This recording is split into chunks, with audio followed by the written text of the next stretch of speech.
দুর্নীতির অভিযোগে গ্রেপ্তার প্রাক্তন তৃণমূল পঞ্চায়েত প্রধান।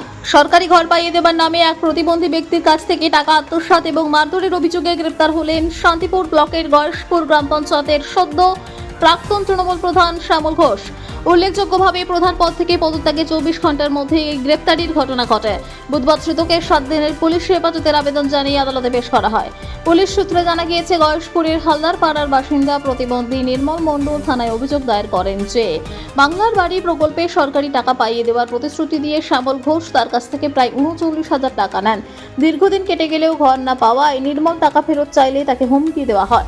অভিযোগ, গত 7 জুলাই রাত প্রায় 9টা নাগাদ গয়েশপুর হাজরাতলা এলাকার একটি মাঠে শ্যামল ঘোষ ও তার ছেলে শোভন ঘোষকে দেখে আবারও টাকা ফেরতের দাবি জানান নির্মল। তখন অভিযুক্তরা লোহার রড ও কাঠের বাটাম দিয়ে তাকে বেধড়ক মারধর করেন। গুরুতর আহত অবস্থায় তাকে শান্তিপুর স্টেট জেনারেল হাসপাতালে ভর্তি করা হয়। চিকিৎসার পর সুস্থ হয়ে তিনি থানায় লিখিত অভিযোগ দায়ের করেন। অভিযোগের ভিত্তিতে তদন্তে নেমে পুলিশ শ্যামল ঘোষকে গ্রেফতার করে। তবে তার ছেলে শোভন ঘোষ এখনও পলাতক। পুলিশ তার খোঁজে তল্লাশি চালাচ্ছে।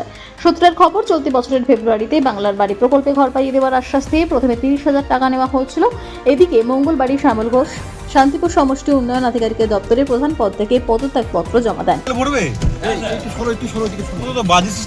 আপনার ছেলেও কে সঙ্গে জড়িত ছিল? ওই দাও দাও দাও দাও দাও। কতদিন ধরে মদের ব্যবসা করেন? বেআইনি ভাবে কি মদ বিক্রি করেন আপনি? কালকে